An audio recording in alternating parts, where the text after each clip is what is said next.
Yuk jadi bagian dari dakwah kami. Dukung operasional dakwah dan sosial kami, raih pahala amal jariah yang terus mengalir sampai hari kiamat. Assalamualaikum warahmatullahi wabarakatuh. Alhamdulillah, tidak pernah berhenti lisan kita memuji Allah Subhanahu wa taala, satu-satunya pencipta yang telah menciptakan semua yang di langit, semua yang di bumi, semua yang di kedalaman lautan, terjangkau atau tidak terjangkau oleh mata kita. Satu-satunya yang paling pantas untuk disembah, dipatuhi, dicintai, dan juga tidak ada sekutu bersamanya. Dan dia memerintahkan kita agar selalu tunduk dan patuh kepadanya serta bersyukur. Oleh karena itu jadilah hamba-hamba seperti yang ia inginkan. Selanjutnya kita panjatkan salam hormat kita kepada utusan Allah Nabi besar Muhammad sallallahu alaihi wa ala alihi wa sahbihi wasallam, sebagaimana Allah telah perintahkan kita untuk mengucapkan salam hormat kepadanya. Tentu kita selalu berdoa teman-teman sekalian, saya mengingatkan diri saya dan teman-teman semua yang hadir di sini agar jangan pernah berhenti mendoakan saudara kita di Gaza dan Palestina. Dan itu mungkin yang paling mudah untuk kita lakukan, tetapi bermakna sekali buat teman-teman kita di sana. Doakan agar Allah Subhanahu wa taala ikhlaskan niat mereka, tambahkan kesabaran untuk mereka, juga terima para syuhada mereka dan Allah menangkan mereka dari musuh-musuh mereka dan musuh-musuh agama ini. Allahumma amin. Kesempatan ini insyaAllah seperti biasa program kita rutin setiap Rabu ketiga, ada inspirasi hijrah, dan sudah hadir bersama kita salah seorang ikhwah kita insyaAllah nanti akan memperkenalkan diri beliau kepada antum semuanya. Tadi juga ada sedikit cerita dari video teasernya sekitar 1 menit, tapi lebih jauh nanti insyaAllah kita dengar dari beliau perkenalan lebih dekat dari sebelum hijrah, prosesi hijrah, kemudian bagaimana istiqamah setelah hijrah. Dan mudah-mudahan insyaAllah Allah berkahi majlis kita dan Allah ikhlaskan niat kita tentunya. Taib, kita mungkin mulai akhi. Antum faddal kalau mau kenalkan dulu diri. Nama antum, umurnya berapa, tinggal di mana, faddal. Assalamualaikum warahmatullahi wabarakatuh. Waalaikumsalam warahmatullahi wabarakatuh. Ana Muhammad Ihsan, tinggal di Muara Gembong, Bekasi. Usia ana sekarang 44 pas November ini. Dan alhamdulillah bisa berkumpul bersama antum. Sebenarnya ana merindukan sekali datang ke tempat ini, Ustaz. Masya Allah. Dan alhamdulillah terwujud sekarang bersama antum. Syukran, Ustaz. Barakallahu. Wa fika barakallahu. Baik, ikhwah mungkin di sini dan akhwat pengen tahu. Ya, kemudian setiap ikhwah yang kita undang di sini pasti akan kita menanyakan sedikit tentang masa lalu, ya sebelum hijrah. Bukan tujuannya untuk mengorek-ngorek pelanggaran-pelanggaran agama yang terjadi tentunya. Tapi tujuannya adalah untuk memberitahukan siapa tahu ada yang seprofesi dengan antum dulunya, kemudian bisa membawa dia untuk hijrah juga, meninggalkan kesalahan-kesalahan yang pernah dilakukan. Atau memang ada di antara generasi muda muslim mungkin yang mau coba-coba. Ya, ya, mungkin dia mau coba apa yang dulu pernah antum coba, ternyata ini yang sudah pernah melaluinya justru bertaubat dan meninggalkan itu. Mungkin fadhal kalau ada yang mau disampaikan dulu profesinya seperti apa dulu. Ya. Jadi ini mengenai ana ya, mungkin dunia kita agak sedikit berbeda karena ana tinggal di kampung yang dulu lumayan tertinggal di Muara Gembong Bekasi itu.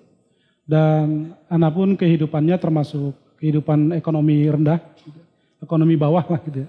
Sehingga pada saat itu cita-cita sih setinggi langit gitu. Pengen ini, pengen jadi itu gitu ya. Cuma qadarullah, anak termasuk anak yang kurang beruntung dalam pendidikan. Jadi nggak bisa mengikuti jenjang sekolah dan apalagi sampai tingkat akademisi gitu. Dan dari situ mungkin anak yang membuat diri anak agak sedikit depresi pas remaja.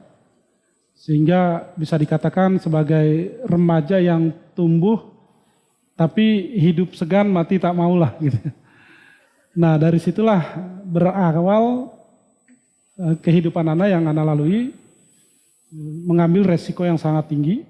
Sebenarnya kalau orang di luar sana menganggap anak, mungkin ada yang nyebut mantan preman atau anak sendiri nggak tahu ya. Karena waktu itu memang taunya ya kita urusannya penuh dengan kekerasan gitu ya.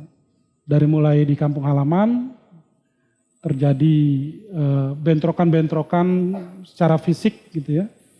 Bahkan sering fight gitu ya. Dan alhamdulillah sih waktu itu menang terus gitu ya. Walaupun walaupun pernah dikerubutin juga 15 orang gitu. Tapi kalau itu saya anak kalah, pernah kebacok soalnya gitu. Nah, cuma alhamdulillah Allah masih selamatkan Ana, ternyata diberikan kehidupan yang panjang, dan dengan banyak masalah di kampung halaman itu orang tua pasti repot, dibikin repot gitu ya. Dan Ana memutuskan pergi dari kampung karena nggak mau kebawa-bawa orang tua jadi susah gara-gara Ana gitu. Kalau mau hidup keras atau mau bebas mungkin ya mendingan di luar kampung sehingga orang tua nggak tahu. Akhirnya Ana pergi meninggalkan kampung, nggak bawa apa-apa kecuali uang 1.000 perak di kantong, dan ada yang dibawa buat bekal hidup di jalanan. Akhirnya Ana terdampar di Terminal Senen. Nah di Terminal Senen itulah kehidupan yang lebih keras lagi Ana lalui. Gitu. Sebentar dulu, Ya. sebelum Terminal Senen dilanjutkan ya. Ya. Jadi kisah dari awal ini berarti antum masuk ke dunia keras, ini maksudnya berantem. Ya, Berkelahi, suka berkelahi. Ya. Sebabnya karena tadinya ingin sekali punya cita-cita tinggi sekolah, Ya. misalnya sekolah tinggi tapi orang tua tidak mampu biayai, Ya. akhirnya tidak bisa melanjutkan sekolah. Nah, Ustaz. Ya, pada saat itu Afwan antum sampai jenjang pendidikan, enggak apa-apa. Ana jujur sampai kalau ijazah SD, cuma ijazahnya juga hilang, nggak tahu kemana sekarang. Terus lanjut di SMP, karena maksa itu Ustaz sama orang tua. Tapi baru 1 semester aja emang dasarnya nggak mampu ya nggak bisa bayar. Oke. Akhirnya semester pertama. Jadi poinnya sebenarnya ingin sekali punya pendidikan tinggi, Betul. cuma qadarullah orang tua tidak mampu. Nah, Ustaz. Terus berhentilah sekolah itu. Berhenti sekolah. Nah pada saat berhenti sekolah itu akhirnya antum kena punya angan-angan tinggi, Iya. ingin punya pendapatan segala macam, Ya. tapi karena tidak bisa, tersangkut di pendidikan, akhirnya masuk ke dunia kekerasan itu. Pas remajanya Ustaz. Remajanya, Ya. kira-kira umur berapa? Umur 16-an lah udah mulai. Apa motivasinya? Kenapa harus jadi preman atau suka berantem? Kira-kira apa? Kalau di Mungkin di Bekasi, sini ada yang mau coba-coba kan jadi kita. kalau di Bekasi itu udah ma'ruf mungkin Ustaz ya. Apalagi Bekasi bagian utara, kalau di sini ada yang dari Bekasi mungkin udah tahulah gitu ya. Sekaligus kenal antum juga mungkin ya. Ya Bekasi itu pusatnya jawara-jawara dan mandor-mandor lah gitu. Mandor itu kalau di Jakarta mandor proyek ya. Kalau di sana mandor kawasan Ustaz. Jadi yang megang kawasan gitu dari mulai Gabus sampai terus ke Muara Gembong gitu. Mungkin sebagian di sini ada yang kenal juga tuh tokoh Gabus Betawi, ya saya nggak sebutkan, ya itu salah satunya. Ya seperti itulah gambaran orang-orang Bekasi Ustaz. Nah anak hidup di kultur yang seperti itu gitu. Nggak, umur 16 tahun tadi yang memotivasi larinya ke berantem itu apa? Ya pengen disebut apa ya? Ya jago-jagoan aja. Jago-jagoan. Jadi pegang ini gue yang megang nih gitu ya.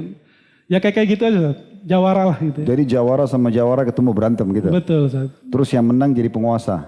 Betul. Dapat duit gak? Enggak. Enggak dapat Ustaz. Terus kira-kira dapat apa? Ya Cuma ketenaran. Kalau ya kayak gitu aja paling Ustaz. Berapa lama antum ini berprofesi begini nih? Kalau Tiap hari berantem tuh? Ya kalau tiap hari enggak mungkin, tapi tiap minggu ada aja lah. Dan itu bersambung sampai akhirnya di Jakarta, di Terminal Senen, ya mungkin sekitar dari usia 16 sampai usia masuk 23 lah. Masuk 23? Ya 22 akhir. Itu pindah-pindah lokasi?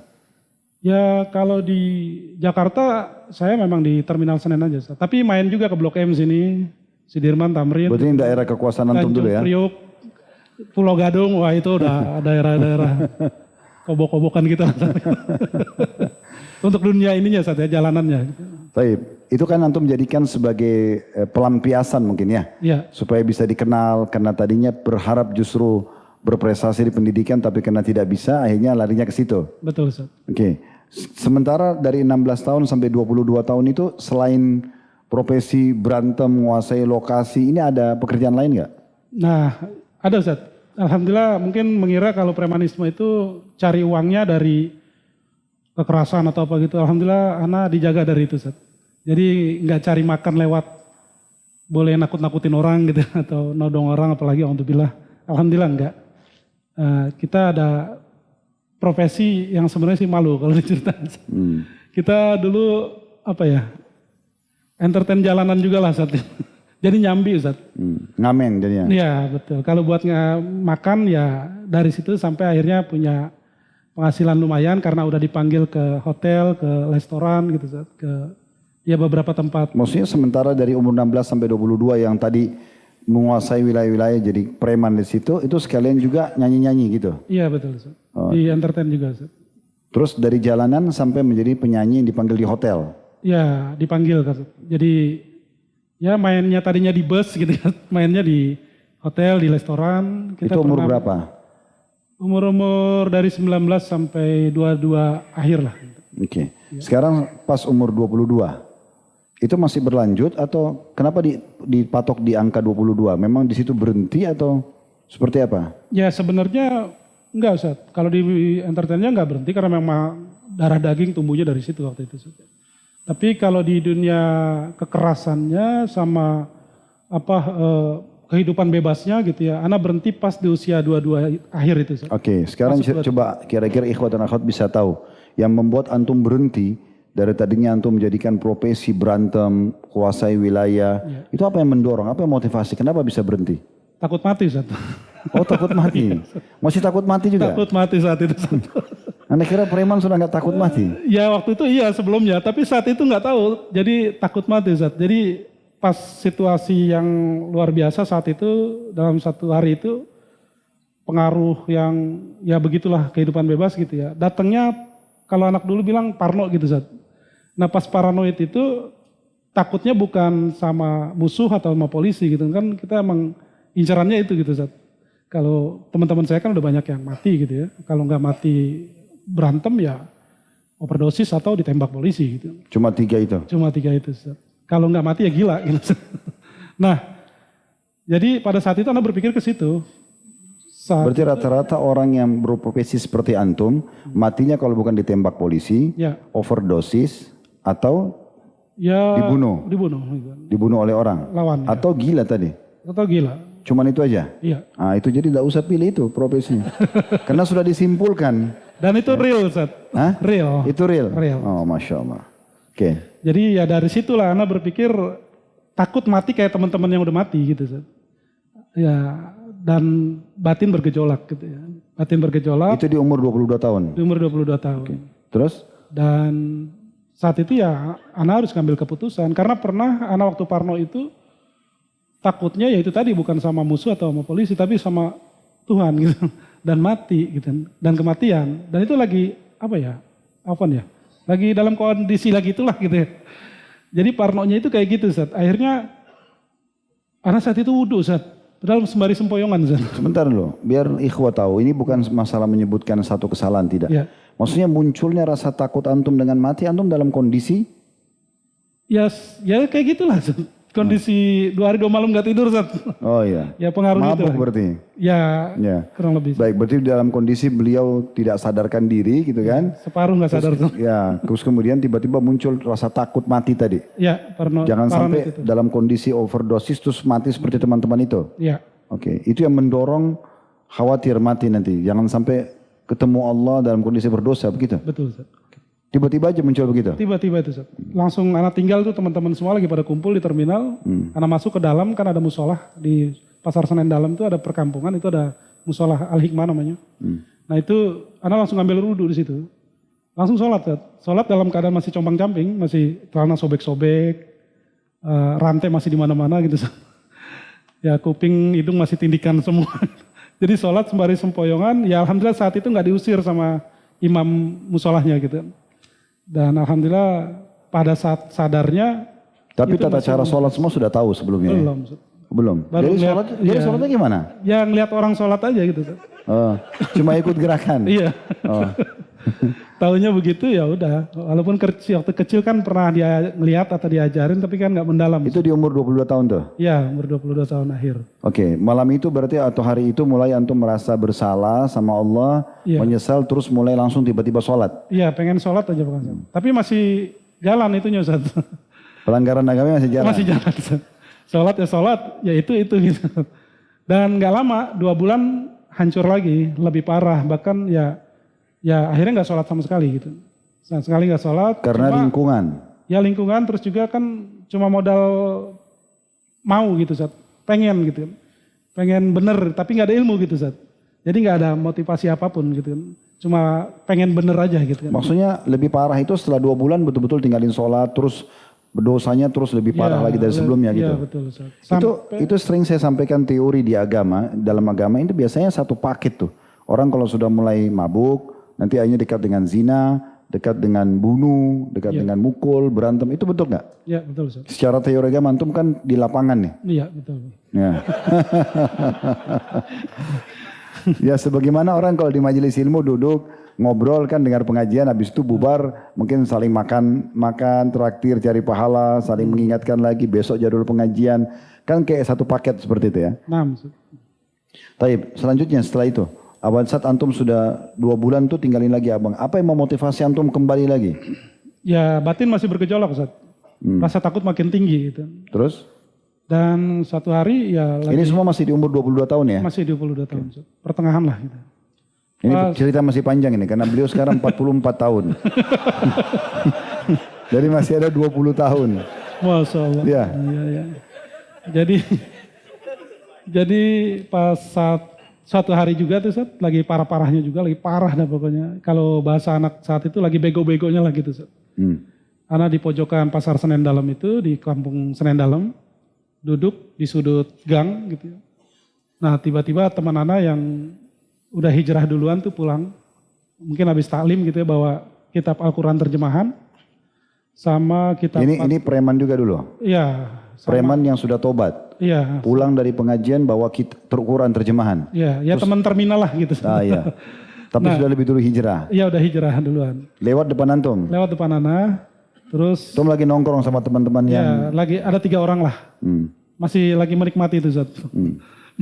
Cuma batin masih bergejolak Ustaz. Masih ya luar biasa lah gitu. Pas dia lewat, dia berhenti depan anak gitu. Dia berdiri, pas itu dia sembari ngelus-ngelus dadanya Ustaz. Astagfirullahaladzim, mat gitu. Astagfirullahaladzim, dia bilang gitu Ustaz.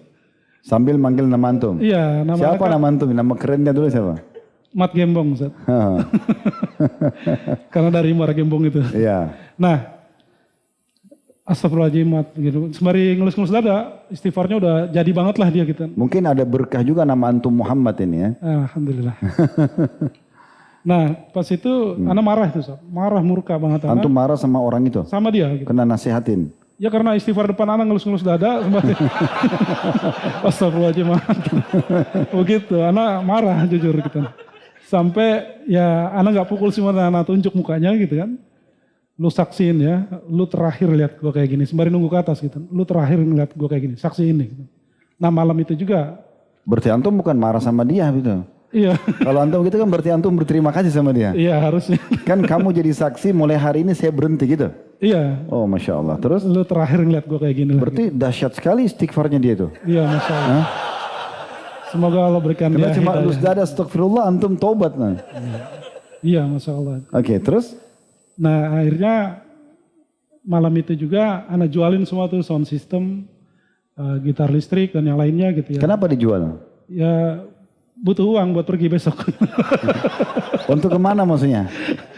Jadi waktu itu belum ngerti halal haram saat jadi jual pengen punya uang karena saya pengen pergi dari terminal gitu kan. Ya. Dan juga nggak balik ke kampung karena di kampung kan udah blacklist. Untuk jual untuk apa? Untuk buat ongkos. Ongkos ke?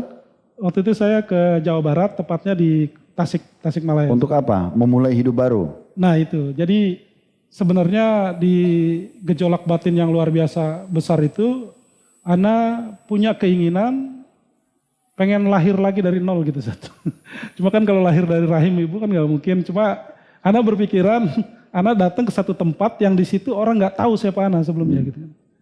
Jadi ya akhirnya nggak ada hal-hal yang kalau bahasa sekarang ya memberatkan kita atau sampai dibully gitu, soalim apa segala macam gitu kan.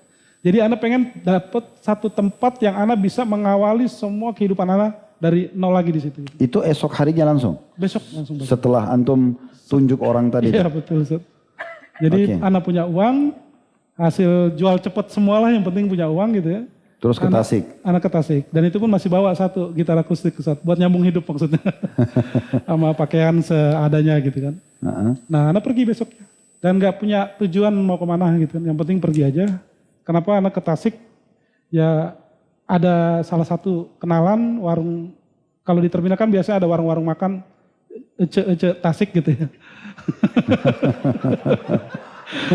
Di Jakarta kan banyak gitu tuh. Gitu. Nah, Ana dikasih alamat sama beliau kalau mau ke sana mampir ke rumah Ece gitu di Ciawi, Sukaroya waktu itu.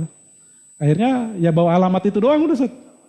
Tanya sama supir sama kenek tolong pampirin di sini. Nah, Ana akhirnya diturunin di situ di Sukaroya di sebelah sana Ciawi kalau nggak salah. Nah, akhirnya di situ Ana kurang lebih 15 hari belajar, kalau nggak salah itu kebanyakan jamaah Persis ya. Jadi anak belajar sama mereka gitu. Maksudnya belajar agama? Belajar agama. Mulai belajar sholat. Belajar payah-payahnya juga di situ Ustaz. Tersiksanya juga di situ gitu. Karena kan nggak bawa apa-apa Ustaz. Buat ngobatin hal-hal yang udah biasa dilakukan sebelumnya gitu. Nah alhamdulillah. Oh berarti yang ketagihan itu susah juga? Oh, luar biasa. Karena 2 minggu itu tidak sama sekali ya? Iya itu tersiksa betul-betul Ustaz. Tersiksa betul-betul. Tapi ya anak bersyukur gitu. Karena nggak bawa gitu. Waktu itu istirahat di mana? Ya? Tidurnya di mana waktu itu? Ada di rumah Ece itu dikasih tempat bekas warung udah nggak buka lagi ditempatin di situ. Nah akhirnya setelah 2 minggu? 2 minggu Ana pergi lagi. Karena tujuan Ana memang bukan ke situ, tapi ingin langlang buana aja lah gitu bahasa dulunya Ustaz. Satu tempat ke tempat lain, tapi waktu itu Ana nyasarnya gunung terus Ustaz. Gunung? Iya, jadi naik turun gunung sendirian Ustaz. Siang malam jalan kaki aja. Kenapa harus gunung? Ya senang aja gitu Ustaz, alam terbuka gitu kan. Oh iya. Ya mungkin dalam bentuk pas Ana tahu sekarang ya tafakur kali gitu Ustaz ya. Kalau dulu tujuannya ya mencari jati diri aja gitu Ustaz. Atau bahasa ininya mencari Tuhan lah gitu. Mana sebenarnya di sini nih yang bisa menunjuki saya jalan yang lurus. Dan kebetulan waktu itu saya bawa 2 kitab Ustaz. Al-Quran sama Injil. Kenapa bawa Injil? Bawa Al-Quran sama Injil ke gunung? Iya Ustaz. Terus? Jadi kerjaannya baca itu aja, baca terjemahan. Di sana ada syekh kah, ada pendeta kah, ada? Nggak ada Ustaz. Jadi Ana betul-betul ingin mencari kebenaran itu di mana gitu kan. Tapi di atas gunung? Iya di atas gunung Ustaz. Sendirian bawa 2 kitab? Bawa 2 kitab Ustaz. Untuk dipelajari gitu? Iya baca gitu. Oh. Dan apa motivasi? Kenapa antum Injil? Antum kan Muslim. Iya, cuma waktu itu kan sempat terpengaruh nyanyi-nyanyi lagu-lagu gereja Ustaz. Oh dulu waktu nyanyi, iya, antum nyanyi ke gereja? Kan kadang dipanggil ke gereja. Terus nyanyi di gereja juga? Iya Ustaz. Jadi kan lagunya lagu puji Tuhan semua kan. Nah di situ mungkin terselip Ustaz di sini. Jadi sebenarnya agama yang lurus mana sih? Gitu. Terus oke, sampai di atas gunung. Gunung apa ini antum pergi nih? Di sana ada 2. Supaya jangan lagi ada yang ke gunung situ. Ada 2 gunung yang Ana datengin waktu itu Ustaz. Gunung Galunggung, Gunung Batu Ngampar ada di situ di Tasik, sama Gunung Galunggung. Motivasi itu cuma dari hati sendiri mau ke sana gitu? Dari hati sendiri. Sendirian? Sendirian Ustaz. Nah yang paling ini pas ke Galunggung Ustaz. Motivasinya itu waktu kecil katanya orang tua Ana bilang Gunung Galunggung itu meletus tahun 80-an sekitar Ana umur 3-4 tahun lah. Nah itu debunya sampai ke tempat kampung Ana itu, Muara Gembong itu. Sampai pohon-pohon itu pada mati gitu, pada layu. Nah pas itu termotivasi cerita dari orang tua ini jadi pengen ke sana gitu. Nah pas ke Gunung Galunggung itu jalan kaki Ana 2 hari 2 malam gak sampai-sampai. Ya karena memang jalan. Dari lereng ke atas gitu? Iya, dari mulai Ana pergi dari kampung itu aja, Sukaroya itu. Karena jalan kaki kan, ke kotanya dulu nyari duit buat nyambung hidup kan. Duitnya habis. Nah habis itu baru ke gunung. Nah pas kemalaman Ana di lereng gunungnya masih tadinya mau tidur di musola karena udah mulai belajar sholat kan di lingkungan yang Persis itu gitu. Nah pas itu ada yang ngajak nginep di rumahnya, ada nenek-nenek di situ nanya mau kemana Jang? Gitu. Ana bilang mau ke Galunggung Nek. Oh jangan gitu, apalagi sendiri gitu kan. Kemarin ABRI katanya tentara banyak yang hilang latihan di situ. Cuma ya Ana bukannya takut, abis subuh langsung berangkat lagi. Makin menantang ya. Bukan Jadi- preman kalau enggak nantang ya. Enggak. Habis subuh itu anak naik numpang truk pasir yang pada nambang di Galunggung lerengnya kan. Nggak taunya nggak sampai ke atas, akhirnya jalan lagi sampai-sampai di atas itu tempat parkiran pariwisata kalau sekarang tuh. Dulu masih sepi Ustaz. Itu anak sampai situ 2:30 sore lah. Kurang lebih jalan habis subuh. Nah akhirnya naik lagi ke kawah. Kurang lebih ada anak tangga, 625 anak tangga itu. Anak naik ke atas, dan karena hari biasa saat itu mungkin gak ada orang wisata sama sekali. Tapi ada bekasnya, ada bekas orang jualan apa gitu di atas. Nah anak naik ke atas, di atas Gunung Galunggung itu. Nah di atas Gunung Galunggung itu ada peristiwa yang ya sebenarnya di luar logika sih. Jadi kalau diceritain agak mistis-mistis dikit. Oke, enggak apa-apa. Seperti apa kira-kira? Nanti kalau benar ada teori syariah kita katakan iya. Kalau enggak mungkin itu gangguan syaitan gitu ya. Ya, ya. Seperti apa? Jadi pas di atas Gunung Galunggung itu, ana lihat pemandangan tuh indah banget. Ustaz. Kan di sana banyak bunga-bunga edelweiss itu kan, sama bunga-bunga pohon-pohon bonsai. Ya mungkin bonsai terpaksa karena gunung vulkano kan, jadi nggak besar pohonnya. Nah terus ada dinding ari itu namanya di sana, di bawahnya kan kawah. Ana pas di atas kawah itu pemandangan indah banget. Pas ana lihat ke atas kota Tasik itu ada awan gelap gitu, mendung gitu. Nah pas ana lagi nikmatin pemandangan lagi, tahu-tahu pas ana nengok ke belakang, awan gelap itu udah masuk nimpa ana gitu kan. Ya hitungan 5 detik lah gitu. Maksudnya awan itu datang ke sekitar antum? Iya, Terus? ke situ. Karena ana nggak sadar juga, nggak nengok ke sana, pas nengok udah masuk ke wilayah itu gitu. Dan ana udah gelap. Udah kurang lebih 3-5 meter itu udah nggak kelihatan apa-apa lah gitu. Gelap gitu. Nah di situ ana kepikiran pesan nenek-nenek yang malamnya itu. Waduh, selesai hidup saya. Selesai hidup gue. Karena kepikiran juga akhirnya, takutnya luar biasa Ustaz. Dan gak lama turun hujan Ustaz. Pas turun hujan itu, ana cuma berlindung di bawah meja bekas orang dagang mungkin kalau hari libur ya. Dan itu pun gak banyak, ada 3 meja kalau nggak salah. Meja papan yang tetap aja bolong gitu Ustaz. Akhirnya ana berlindung di situ, tetap Di bawah meja itu? Di bawah meja itu, dan Sementara awan hitam itu ada di situ? iya. Dan hujan lagi gelap, turun deras? hujan lebat-lebatnya dan Oke. dinginnya minta ampun Ustaz. Mungkin lebih dingin dari rendaman air es kita. Karena di atas kan Ustaz. Nah pas lagi hujan itu, ana nundukin pandangan, nggak berani ngelihat ke sana kemari. Takut gitu ya, dan wallahu alam gitu ya, ada bayangan yang ngelilingin ana Ustaz. Kayak tawaf gitu Ustaz. Tapi ana nggak berani ngelihat, cuma dari sudut mata ana ya sebatas mata kaki mereka lah gitu. Itu derap kaki ngelingkarin ana banyak lah gitu ya. Dan di situ ana meyakini itu malaikat maut gitu ya. Yang akan mencabut nyawa ana gitu kan. Sampai ana udah pasrah, udah nyerah gitu Ustaz. Terus? Ya dalam hati ana berdoa gitu ya, ya Allah kalau memang aku mati di sini gitu kan, kau cabut nyawaku di sini, aku belum berbuat banyak hal dalam kehidupanku gitu kan, untuk ibadah kepadamu. Gitu.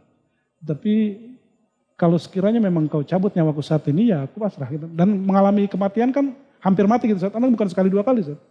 Waktu perang berantem itu kan ana udah, aduh ya alhamdulillah Allah masih selamatkan gitu.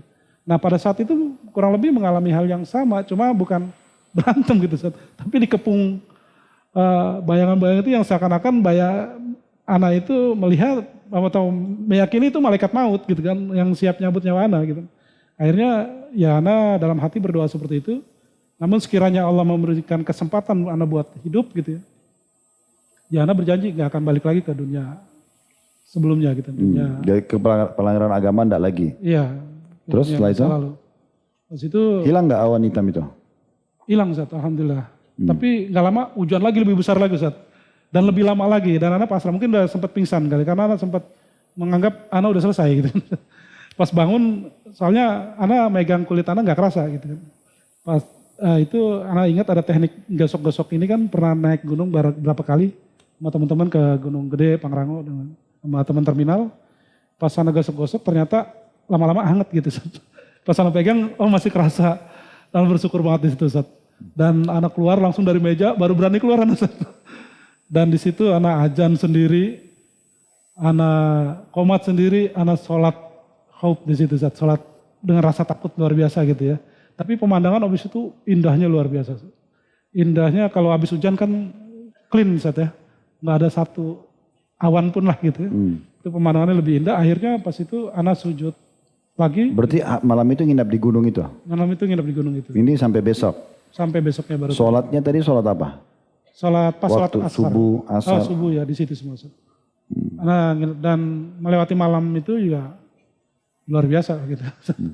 Dalam Jadi, kondisi ketakutan? Ya, Dalam kondisi ketakutan dalam malam kondisi itu? ya takut juga gitu ya. Oke, besoknya habis itu? Jam 2 sorenya Ana turun. Nyusuri jalan, bukan jalan umum karena Ana sorenya mau maghrib itu ketemu kakek-kakek nyari kayu bakar ke situ gitu. Dan itu juga buat Ana sih aneh juga sih karena apa?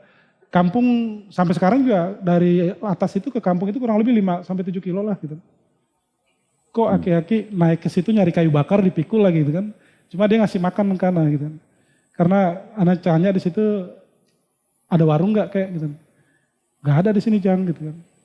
Emang Jang ngapain di sini ya lagi main sendiri gitu. Akhirnya pas dia tahu saya nggak ada makan dikasih nasi timbel yang pakai daun pisang itu digulung set. Yang biasa dipakan sama orang-orang yang nyari kayu bakar di kampung Ana. Iya, iya. Kakinya, nah di situ Ana makan. Dari situ Ana makan sama cabai sama garam doang. Tapi enaknya luar biasa itu Zat, karena lapar banget. Dan habis itu kakek-kakek itu pergi lewat semak-semak itu dan udah nggak kelihatan. Baru Ana ada rasa takut siapa kakek-kakek itu gitu. Ya, sampai sekarang Ana nggak tahu siapa dia gitu. Mungkin nanti di Yaumul Hisab. Baru Allah perlihatkan siapa itu. Karena Ana kepikiran dan jadi takut saat itu. Tapi Ana nggak, yang penting udah kenyang lah gitu ya. Nah, Ini semua masih di umur 22 tahun ya? 22 tahun. Oke, Nah habis itu setelah- Ana turun tuh. Turun terus? Turun ngikutin jalur kakek-kakek itu. Ya bener aja. Baru ketemu pemandian air panas itu dari situ kurang lebih 5 kilo lah. Dan banyak hutan sebenarnya seperti kayu yang dicari sama kakek-kakek ini yang dibawa ke atas itu. Yang dibawa dari atas itu gitu.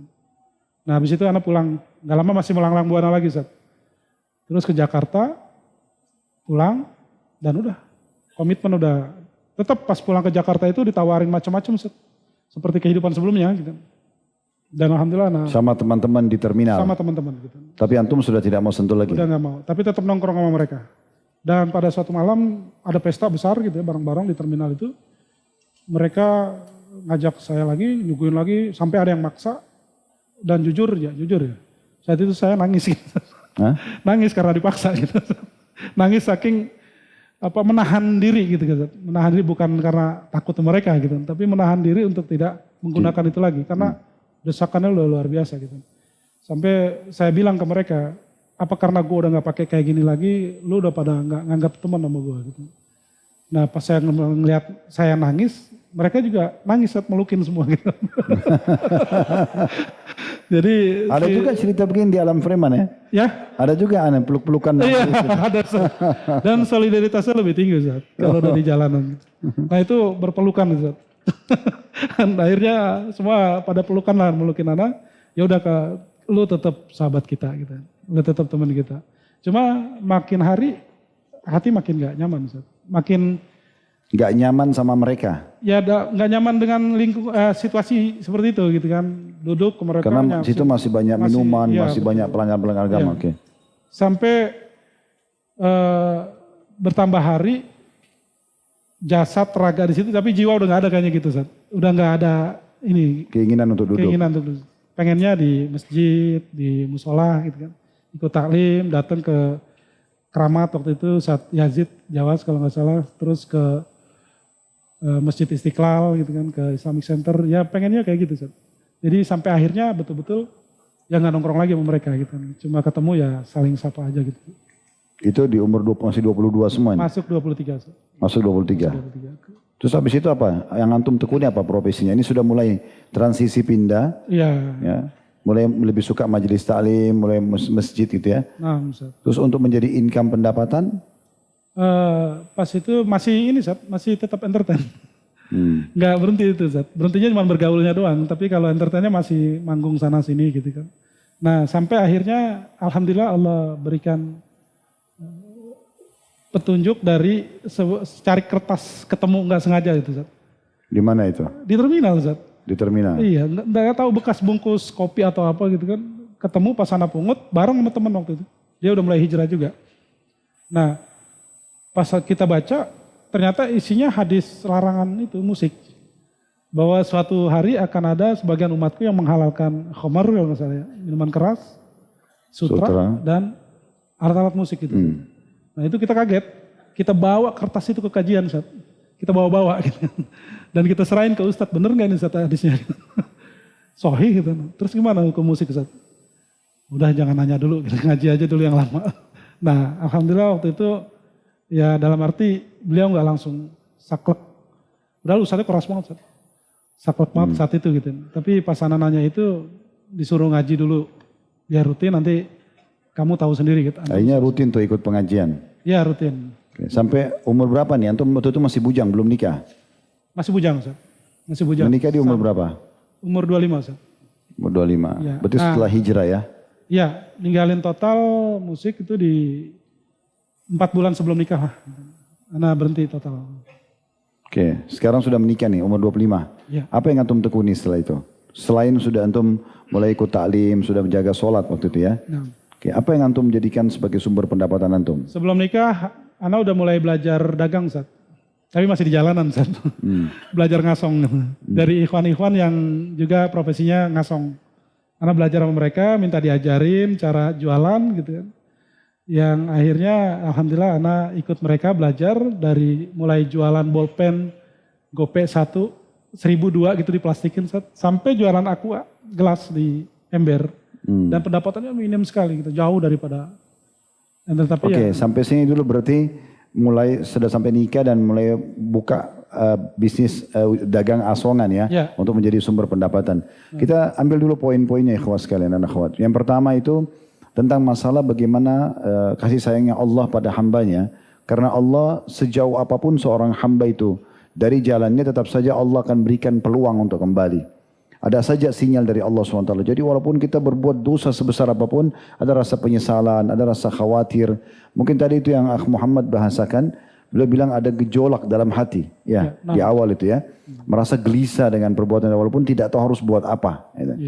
Itu poin, berarti akan selalu ada sinyal dari Allah Subhanahu Wa Taala untuk kita kembali ke jalannya. Tinggal kita mau merangkul, meraih itu atau tidak. Kemudian yang kedua, bagaimana syaitan terus menggoda agar jangan sampai hidayah itu diraih. Ya, terbukti sempat meninggalkan 2 bulan setelah itu ya. 2 bulan setelah dapat mulai terasa tersentuh sholat malam hari itu, terus kemudian mulai meninggalkan kembali dan lebih parah lagi kan. Adanya godaan dari lingkungan yang coba mengajak lagi untuk kembali kepada maksiat-maksiat sebelumnya. Tapi untungnya menolak pada saat itu ya. Nah ini juga poin, jadi kalau seandainya antum sudah hijrah, sudah mendapatkan rasa hidayah dalam hati itu, terus ada ajakan lagi untuk kembali, jangan dilakukan. Ya, penolakan itu penting dalam ajakan berbuat maksiat, walaupun kita harus dicaci maki. Ya, di sini mungkin pelampiasannya Akh Muhammad karena dia bergejolak antara ini dulu kesukaan saya ditawarin sekarang, ini teman-teman saya, tapi dengan sekarang sudah ada iman dalam hati, ini nggak boleh dalam agama, itu ya. Sampai meneteskan air mata, akhirnya diambil keputusan untuk ditinggalkan. Oke. Yang ketiga adalah setelah mulai hijrah, Allah Subhanahu Wa Taala kirim terus tuh sinyalnya karena masih main musik tadi ya. Kemudian dapat tidak sengaja selebaran lagi makan, isinya adalah hadis itu. Padahal mungkin itu adalah kertas bekas bungkusan makanan atau gorengan mungkin ya. Akhirnya dengan penasaran dibawalah lembaran yang ada isi hadis tentang larangan alat musik. Kemudian ditanya kepada Ustadz, dikatakan itu benar. Cuma memang pada saat itu Ustadznya tidak mengatakan atau ditanya hukumnya gimana, haram atau tidak. Ya sekarang belajar aja dulu. Nanti makin dalam ilmunya insya Allah dengan sendirinya bisa ditinggalkan gitu ya. Oke, setelah itu pindah ke transisi, mulai menikah dan membukalah pintu bisnis asongannya gitu ya. Baik. Selanjutnya, setelah itu antum berjalan nih asongan berapa lama? Asongan itu dari sebelum nikah udah mulai belajar. Di 2003 akhir, 2004 awal lah gitu. Terus sampai di 2007 akhir, 2008 masuk. Jadi kurang lebih berapa tahun? Ya 6 tahunan lah. Dari umur 25 sampai umur 28 gitu ya? Iya betul. 3 tahunan? 28-29 ya. Ya 3-4 tahunan? Ya. Itu terus itu yang jadi sumber pendapatan? Betul Sir. Setelah itu di umur 28-29 itu? Ada ketemu usaha, waktu itu lagi marak-maraknya kebab Set. Jadi, karena jualan kebab. Jualan kebab? Jualan kebab pun tetap masih di asongan. Masya Allah. Jadi bikin kue di rumah, pinjam kompor istri, di kontrakan kecil gitu ya, kompor minyak waktu itu masih kan. Terus ya belanja bisa-bisanya aja. Ana bikin kebab itu dari kulit lumpia, bukan dari roti shawarma, bukan dari tortilla gitu, tapi dari lumpia. Terus isinya juga kebab. Dan waktu itu ngeberaniin diri, Ana bikin, ternyata Ana cobain enak. Pas Ana bikin lagi, 6 sengaja Ana bawa ke terminal, dicobain sama teman-teman, enak ini gitu. Bikin lagi dong besok. Ini tester. Berarti antum tetap main di terminal waktu itu ya? Tetap di terminal. Nah pas itu Ana bikin, beraniin diri pas bulan puasa Zat. Bingung mau jualan apa. Kan kita kalau pengasong itu cari barang yang lagi marak gitu Zat ya. Kadang bantal angin gitu. Terus kadang bolpen, kadang kanebo. Apa-apa aja yang bisa dijual di Asongan itu kita ikut jual gitu Zat. Nah pas saat itu udah mentok Zat. Pas Ramadan mau jualan apa. Nah akhirnya Ana ngeberaniin diri, masak kebab itu, jual kebab itu. Yang bahannya dari ala kadarnya Ana jual 5.000. Pertama bikin 12 piece, jual 5.000 berarti kan dapat 60.000 aja Ustaz. Pas naik sore ternyata habis 3 mobil gitu. Pas mau buka puasa gitu, jam 4:30 sore. Besoknya ada tingkatin lagi dua box yang buat donat itu Ustaz, yang putih transparan itu. Ternyata habis juga Ustaz. Sampai akhirnya terus sampai 6 box. Dan selama Ramadan itu Ana jualan itu, akhirnya bisa beli baju lebaran buat istri, anak-anak gitu, buat anak, ya dari jualan itu Zat. Masya Allah, dari rezeki halal. Iya, dari ngasong itu Zat, ngasong kebab. Apa nama kebabnya dulu? Abacia kebab pizza Zat. Abacia? Iya. Aba berarti ayah? Iya, Cia ini nama anak pertama Ana, oh, Asia, nama anak panggilannya pertama. Cia. Oh gitu. Sampai sekarang mungkin masih ada tuh di internet. Oh masih sama antum bisnisnya? Iya, Ana udah jual. Oh udah dijual? Iya. Oke, kebab ini berkembang sampai menjadi punya counter? Iya, berkembang. Sampai akhirnya habis lebaran itu Ana bingung mau jualan apa lagi juga. Akhirnya tetap jualan kebab dan tetap ngasong Zat. Pas makin rame Ana berniat pengen jualan di kajian-kajian taklim, di bazar-bazar gitu Zat. Akhirnya ada teman minjemin motor, Ana bikin box. Kayak buat jualan bakso pakai motor gitu Zat. Cuma Ana jualannya kebab. Mungkin itu pertama kali Ana di Jakarta. Ngasong kebab pertama kali juga mungkin Ana gitu. Jualan kebab pakai motor keliling ke pengajian-pengajian dan bazar-bazar juga mungkin Ana gitu. Nah pas itu makin laris Zat. Akhirnya sampai Ana punya modal untuk buka tempat. Nah pas buka tempat ya Masya Allah emang waktu itu lagi marak-maraknya Zat ya. Sampai kalau buka itu duduk-duduk itu pas sudah habis gitu. Masya Allah. Pas malam. Punya berapa tempat dulu? Baru 1 Zat. Pas 1 sepermalam itu Ana bukan kaget kaya belum kali Zat ya. Kaget duit Zat. Karena biasanya paling ngasong dapat paling gede 200.000, 300.000 itu pun jarang banget. Kadang cuma 50.000, 100.000 seharian ya. Nah ini di kebab ini pas sampai akhirnya buka tempat per malam itu ya bisa 1,5 juta, 1 juta gitu Zat. Nah terus ramai Zat. Sampai sebulan Ana pegang uang puluhan juta, 30 juta lebih gitu Zat. Masya Allah. Nah alhamdulillah sampai yang tadinya Ana cuma dagang sendiri, punya karyawan dibantu istri, sampai 1 tempat itu karyawan ada 5 gitu. Nah terus berlanjut dan akhirnya banyak yang minta dibukain. Nah disitulah buka cabang buka cabang, kemitraan gitu ya. Ana jual paket rombong, bukan franchise ya, tapi kemitraan. 1 gerobak itu Ana budgetin kurang lebih saat itu 25 juta lah gitu. Terus sampai akhirnya punya restoran Zat. Masya Allah. Ya sampai ada 2 lantai di Sintang, Kalimantan Barat. Ada di Tabing juga, Medan, di Padang ya, ada di Tebing Tinggi, Medan. Dan di Jakarta sama Bekasi. Jadi sampai punya cabang, kebab sampai semua? Sampai punya cabang ya. Itu sampai berapa lama tuh antum pegang?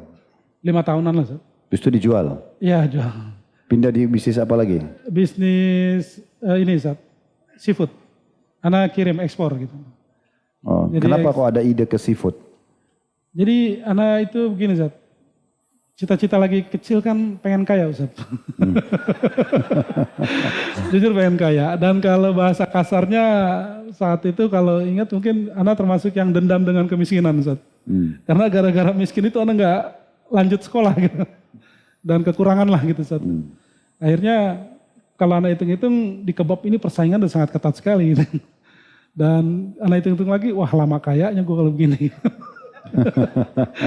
Akhirnya Ana memang biasanya begitu. Kalau usaha itu sudah berkembang, iya. Ada saja ide berpikir untuk lanjutkan atau buka usaha yang lebih besar. Iya. Apalagi kalau sudah punya modal ya. Nah, Oke. Akhirnya anak mulai bisnis karena anak masyarakat pesisir ya. Jadi biasa familiar dengan kepiting, udang, ikan gitu ya. Akhirnya anak coba gali potensi ekspor seafood, terutama kepiting. Nah dari kepiting itu ternyata pesat sekali. Sampai yang tadinya anak cuma ngambil kepiting dari wilayah anak, Bekasi, Muara Gembong. Akhirnya terus ke Banten, Indramayu, dan sampai akhirnya dari Aceh sampai Merauke, sampai Sabang, dari Sabang sampai Merauke itu kirim kepiting ke anak. Ustaz. Masya Allah. Iya. Diekspor. Diekspor. Ustaz. Di lokal juga jual. Ya, Di lokal juga jual. lokal juga jual. Yang BS-BS-nya Ustaz. Sisa ekspor itu banyak kan dijual di Jakarta. Jadi antum jangan kaget. Kalau dapat kepiting gede-gede nggak tahu isinya nggak ada. Karena yang bagus semua diekspor. Sampai sekarang Ustaz. Kecuali Antum pemainnya tuh. oh enggak. Sampai sekarang ya paling restoran-restoran yang high class di Jakarta ini baru pakai kepiting bagus. Kalau yang itu ya biasa itu BS-BS. Entah yang loyo tinggal berapa jam lagi mati gitu kan. Berapa lama antum buat bisnis ini, ekspor impor ini? Masih lanjut sampai sekarang atau? Enggak, selesai anak pas salah satu Pak ada menteri jadi dan peraturannya waktu itu ketat sekali sampai akhirnya kita nggak bisa lanjut usahanya. Karena dilarang ngirim kepiting telur, kepiting kecil. Jadi berapa lama tuh? Dari umur 29 sampai 32. 32 bisnis ekspor impor Ya, tadi. Bis itu pindah. Karena peraturan-peraturan yang ya, cukup ketat jadi ganti lagi. Itu ya betul. Pas dengan peraturan itu kita umumnya pedagang seafood dan produsen atau yang petani-petani semua mengalami hal tekanan luar biasa lah. Gitu. Sampai akhirnya anak sih mengalami waktu itu bangkrut luar biasa. Gitu. Jadi ibaratnya udah jatuh ketimpa tangga kerubuhan tembok Ustaz. Hancur Ustaz, bersih Ustaz. Sampai istri waktu itu udah punya rumah, udah punya tanah, punya mobil gitu kan. Tapi habis semua Ustaz. Sampai istri mau keluar gitu ya, beli sayuran di tetangga warung, kangkung seikat waktu itu cuma 1.000-2.000 itu ngutang Ustaz. Gini aja, soal bangkrut antum nanti setelah sholat. Oh iya. Fadal azan kita sholat isya nanti kita kembali insyaAllah. Nah, Ustaz. Gitu saja. Subhanakallah wa bihamdika. Asyhadu an la ilaha illa anta astaghfiruka wa atubu ilaik. Wassalamualaikum warahmatullahi wabarakatuh. Assalamualaikum warahmatullahi wabarakatuh. Waalaikumsalam. Alhamdulillah wassalatu wassalamu ala Rasulillah. Tapi kita lanjutkan insyaAllah pembicaraan kita dengan Akh Muhammad. InsyaAllah di beberapa poin terakhir mungkin. Kemudian baru kita buka sesi tanya jawab. Baik, tadi antum sudah mulai usaha. Mulai dengan asongan dulu. Terus kemudian muncul ide untuk jual kebab. Sampai alhamdulillah berkembang. Mulai dijual di Ramadan ya. Nah. Terus sampai pelan-pelan punya tempat, punya cabang. Setelah itu mulai berkembang lagi ide untuk ekspor impor. Ya. Ekspor impor ini berjalan sekitar berapa tahun? Dari tahun berapa sampai dari umur berapa sampai umur berapa nih? Tadi kan 29 ya. Sampai umur 29 tadi kalau nggak salah bisnis kebab. Ya. Setelah itu pindah ekspor impor berjalan Sampai usia 32. 32. Ya. Berhenti. 33 lah. Berhenti karena adanya peraturan-peraturan yang tadi antum bilang sedikit agak menyulitkan gitu. Betul. Terus sekarang berpindah dari umur 32, sumber pendapatan dari mana? Mengalih ke bisnis apa lagi nih? Waktu itu udah mulai belajar ini Ustaz. Belajar ikut jualan properti. Properti. Broker lah gitu Ustaz. Jadi broker tanah. iya. Broker properti Ustaz, belum tanah. Oh. Jadi waktu itu sempat lewat baca di internet, waktu belum ada Android Ustaz ya, di handphone. Pas saya baca bahwa bisnis properti itu bisa merubah kehidupan seseorang dari susah menjadi kaya raya, dari tidak punya apa-apa jadi banyak punya apa-apa. Oh. Pokoknya merubah 180 Berarti derajat. kembali ke tujuan antum awal ya, mau jadi kaya raya gitu. Mau kaya raya. Jadi akan bisa merubah 180 derajat kehidupan seorang lah. Kurang lebih artikelnya kayak gitu. Nah, anak termotivasi tuh. Waktu itu udah mulai belajar lah gitu. Pas ada penawaran itu juga apa? Iklan masuk ke email Ana gitu. Bahwa ada pelatihan beli properti tanpa uang, tanpa hutang. Oh gitu. Mungkin sebagian di sini ada yang tahu siapa gurunya. Nah, Cuma waktu itu ya anak kan lagi bangkrut banget, Ustaz. Lagi nggak punya uang lah gitu. Pas kepikiran itu pengen ikut gitu ya. Cerita sama istri. Nah cerita sama istri pengen ikut ini gitu ya. Terus cuma masih ada keraguan. Takut ini, oh ini penipuan nih gitu. Masa beli properti tanpa uang, tanpa hutang. Gimana caranya gitu kan. Nah anak bilang ke istri, takut ini penipuan. Jadi kakak masih mikir-mikir dulu lah gitu. Cuma istri bilang, kok kakak masih mikir ini takut penipuan? Kalaupun penipuan mau nipu kakak dari apanya gitu kan, duit gak punya. Gitu. Apanya yang mau ditipu? Gitu. Oh iya ya, ini lagi gratis gitu kan. Akhirnya anak berangkat. Nah dari situ belajar terus peningkatan target untuk bisa dulu istilahnya pecah telur. Kalau sekarang nggak tahu apa ya. Nah sampai akhirnya nggak pecah-pecah telurnya Ustaz. Ini maksudnya masuk ke properti tadi? Iya. Jadi broker? Kepiting masih jalan, cuma udah kecil-kecilan Ustaz. Udah mulai pelan-pelan lah gitu ya. Ya asal ada cukup buat bayar iklan di iklan baris gitu. Di koran, di iklan internet gratis gitu kan. Nah sampai akhirnya lewat 1 tahun, alhamdulillah ternyata Allah berikan rezeki lewat situ. Gitu. Ada yang deal 1, dan guru itu bilang kalau udah biasanya 1 kali pecah telur atau deal itu tuman gitu, nagih gitu. Dan ternyata ya alhamdulillah betul dalam beberapa bulan kemudian ada lagi gitu kan. Dan terus sampai akhirnya ya sekarang Ustaz.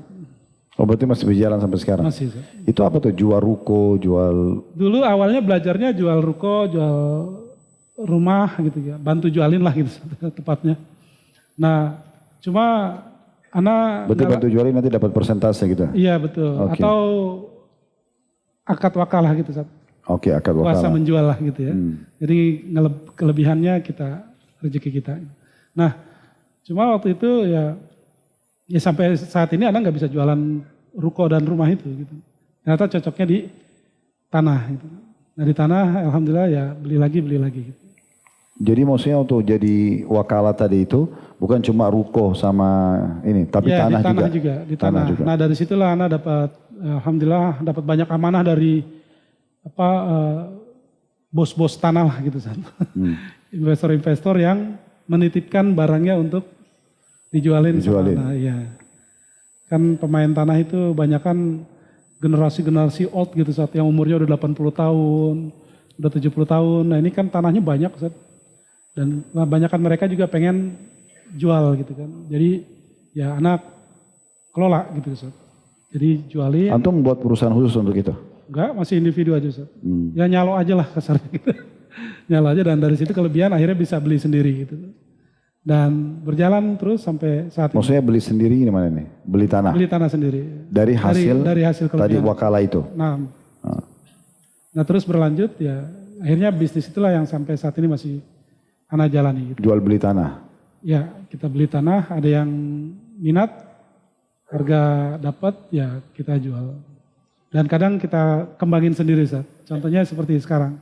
Tapi bisnis yang tadi yang seafood itu udang, kepiting sudah nggak bisnis lagi? Udah nggak Ustaz. Waktu itu kan nyambi Ustaz. Nyambi belajar, kepiting tetap, tapi akhirnya pas saya udah dapat feel-nya di sini, cocoknya di sini, ya itu anak tinggalin semua. Tapi bukannya di tanah-tanah antum sekarang ada tambak-tambak apa ya? Betul, ada yang berupa sawah, ada yang kebun, ada yang tanah hamparan aja, nggak bisa dikelola gitu kan. Cuma nunggu developer nyampe, dia mau kelola ya silakan. Terus ada yang berupa tambak tradisional. Nah ini yang produktif Ustaz. Ada yang kita kelola secara tradisional, ada juga yang intensif. Nah di sini kita tanam ada udang, ada ikan, ada rumput laut. Berarti tanah antum kelola untuk itu? Ya. Menjadi kayak tambak gitu? Betul, sebagian ada tanah juga. Nah juga ada yang titip tanahnya juga ke anak gitu, atau dia ikut belilah di situ. Kita bangun. Jadi dari prosesi keluarga miskin, putus sekolah, ya, kemudian putus asa jadi preman gitu ya. Terus kemudian mulai sadar setelah banyak peringatan dari Allah, menikah, mulai pindah ya, transisi prosesnya. Sampai akhirnya mendekati beberapa jenis bisnis tadi. Iya. Mulai dari asongan, kemudian kebab, kemudian pindah ke ekspor impor. Iya. Sekarang masalah properti ini ya. Iya. Mungkin ikhwah-ikhwat perlu tahu ini sudah berapa hektar tanah antum ini. Anak sedikit Ustaz. Sedikitnya berapa banyak ini? Coba sebutin dulu. Supaya, oh ternyata Allah itu membukain rezeki orang benar. Di saat orang itu mau mendekatkan diri kepadanya, jadi jangan dianggap remeh pendekatan diri kepada Allah. Seperti Allah sebutkan dalam surah At-Talaq, wa may yattaqillaha yaj'al lahu makhraja. Siapa yang bertakwa kepada Allah, Allah akan berikan jalan keluar. Kemudian wa yarzuqhu min haitsu la yahtasib. Allah berikan rezeki dari tempat tidak disangka-sangka. Antum pernah sangka enggak kalau antum punya pendapatan kayak sekarang? Enggak pernah kepikiran. Ustaz. Enggak pernah kepikiran. Apalagi waktu di terminal Senen dulu, anak kan hidup ya memang di jalanan, pakaian aja cuma 2 Ustaz. 1 dipakai, 1 dicuci di WC umum, numpang ngejemur di WC umumnya. Besoknya begitu lagi gitu Ustaz. Ya nggak kepikiran untuk hal-hal yang kayak gitu. Ya cuma ya kita jalani, kita lewati ya dengan pasang surut ya Ustaz. Bisnis ya antum lebih tahu lah. Kadang ada mengalami resiko dan yang hal-hal yang luar biasa gitu, turun naik gitu ya. Termasuk ya bisnis anak sekarang gitu ya, sama saja Ustaz. Biasanya dengan hikmah Allah juga. Ya. Kadang-kadang memang Allah mau kita pindah ke bisnis yang lain, ini disurutin gitu. Nanti kita disulutin di tempat yang lain. Ini surut itu sulut di sana ya. Yang penting ada bekal Ustaz. Jadi ikhwah ini tidak perlu dikasih tahu berapa aset antum sekarang. Tanahnya. Mungkin bisa motivasi mereka. Mungkin ada yang mau ikut investasi. Intinya begini sih. Ya. Kalau sekarang kita belum punya apa-apa, ya jangan nyerah. Lakukan hal yang bisa mampu betul-betul kita lakukan saat ini sampai kita bisa punya kelebihan rezeki dan jangan lupa nabungnya jangan di bank, nabungnya jangan di hal yang beresiko. Kalau buat saya secara pribadi tanah jauh lebih aman. Gitu. Dan tanah itu juga ya jangan beli yang di tempat yang udah apa mahal, sunset lah ya, secara bisnis gitu. Di Jakarta ini udah susah banget beli tanah kan. Di tempat yang memang masih terjangkau. Di pinggiran. Kita beli yang mungkin ya area sawah atau tambak atau apapun yang di situ ada nilai produktivitasnya. Dan ketika kita menjalani usahanya pun bikin tambak misalkan ya dikaji dulu betul-betul. Jangan sampai terjun ternyata nanti malah menghadapi resiko yang besar gitu ya. Kayaknya menghindar terus beliau ini dari pertanyaan Ana ini kan. Ana aja yang bilang ini Masya Allah sudah punya ratusan hektar. Ya. Allah bukain rezeki. Tidak cukup di situ, beliau juga sudah berumah tangga, Masya Allah. Ya, perlu disebutin nggak? Anak 11 alhamdulillah. Anaknya 11, istrinya 3. Kenapa Masya Allah lebih besar? Supaya closing aja. Iya. Saya kalau dikorek-korek muter-muter beliau. Jadi ala kulli hal alhamdulillah dari keadaan yang tidak mampu sampai akhirnya menjadi orang yang cukup, bukan cuma cukup ya, lebih dari mampu alhamdulillah. Amin. Tinggal mungkin antum kira-kira apa yang antum lakukan nih supaya penutupannya ikhwan dan akhwat tahu setelah hijrah, setelah mengenal Allah, Allah juga berikan sudah kebutuhan, keluarga sudah ada, anak-anak, pendapatan. Apa yang antum lakukan sehingga antum bisa istiqomah sekarang? Iya, ya kita mengingat bahwa Ustadz kan sering sampaikan juga ya, anak kan rutin sekali mantau video-video antum di YouTube. Setelah subuh, sebelum tidur. Dan tergambar buat kita semua bahwa visi hidup kita di dunia kan untuk ibadah Ustadz ya. Sebanyak apapun tentu yang kita lakukan dan kita kumpulkan, ya tentu tujuannya untuk ibadah.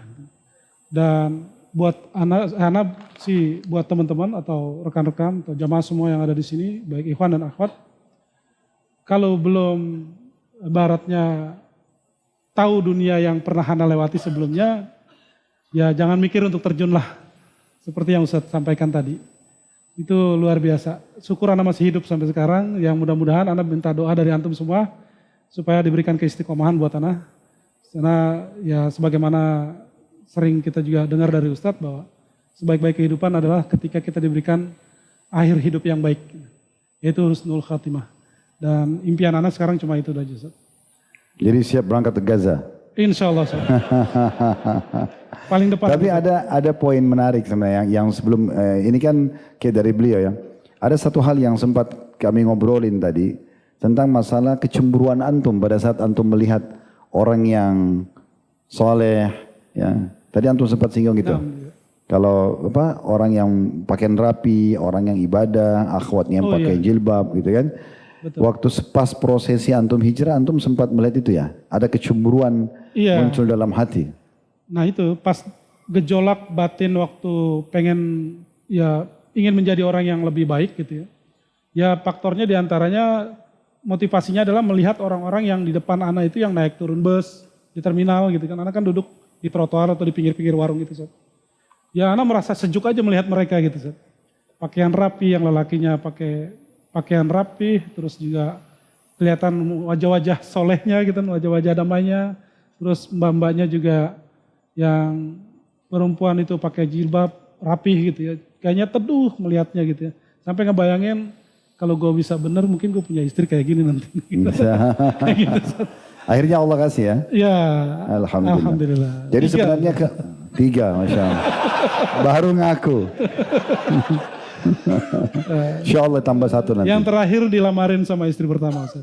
Oh, Dihadiahkan, alhamdulillah. Anak sangat bersyukur sekali punya istri. Oh, istri ketiga dilamarin sama istri pertama? Nah, Ustaz. Nanti pertemuan lain tuh. Karena antum ini nanti lain lagi kalau bicara poligami. Ini laki-lakinya biar diajak sampai subuh mau mereka. Satu-satunya bab yang tidak ada khilaf di antara ulama dan laki-laki itu bab poligami. Oh gitu. Semua mau. Nah, Ustaz. Jadi ala kulihal ada satu poin penting. Tadi waktu sementara jalan ke Blok M, saya sempat ngobrol sama beliau. Karena belum pernah ketemu sebelumnya ya. Nah, Baru pertama kali ketemu tadi. Tapi ada bahasa beliau ternyata mungkin yang kita sendiri sering di pengajian tidak lihat itu. Tapi keberadaan beliau waktu belum hijrah justru melihat orang-orang yang bolak-balik masuk masjid, pakaiannya muslim, pakaiannya muslimah, itu malah merasa cemburu ya. Iya. Melihat ada keteduhan di wajah mereka. Ini sebenarnya kita mungkin tidak lihat itu. Tapi orang lain bisa melihat dari diri kita. Itu sangat mahal ikhwah, akhwat sekalian. Jadi orang-orang yang justru mungkin ada orang yang dibisiki syaitan, dia mau merasakan bagaimana kehidupan malam di diskotik, di mana segala macam berantem, mabuk. Sebenarnya mereka tidak dapat ketenangan jiwa, justru mereka cemburu lihat ketenangan jiwa kita. Ya, jadi jangan, tidak usah coba ke alam situ sebagaimana tadi beliau katakan. Baik, jazakallah khair. Oh, iya. Sudah berbagi dengan mohon-mohon ikhwan dan akhwat bisa ambil manfaat. Baik ikhwah akhwat sekalian, alhamdulillah kita sudah menyelesaikan pertemuan kita ini. Semoga insyaallah bisa diambil pelajaran darinya. Kalau ada benar dari Allah, kalau ada salah dari kami tolong dimaafkan. Dan kami mengajak teman-teman untuk selalu mendukung channel dakwah kita ini dan juga menyebarluaskan potongan-potongan ceramah yang sudah ada. Yang teman-teman berminat untuk bergabung di yayasan, ada yayasan sedekah kreatif yang memang Allah amanahkan di pundak kami, dan juga yang ingin haji dan umroh juga ada travel Uhud yang bisa dilihat insyaallah.